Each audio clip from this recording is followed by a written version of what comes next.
मुल्क भर की तरह सिंध के तीसरे बड़े शहर सक्खर में जश्न ईद मिलादुन्नबी के सिलसिला में तकारीब, प्रोग्राम और रैलियों का सिलसिला जारी। सक्खर में आशिकाने रसूल की दरिया सिंध में कश्ती रैली दरिया की फ़ज़ा दुरूद व सलाम से गूंज उठी। मरहबा या मुस्तफ़ा गुलामी रसूल में मौत भी कबूल है के नारों ने दरिया सिंध की मौजों को तड़पा दिया।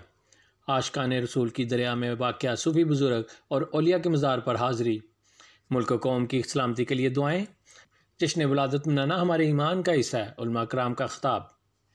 सक्खर से रिपोर्ट कर रहे हैं CTN न्यूज़ के ब्यूरो चीफ सैयद नसीर हुसैन जैदी।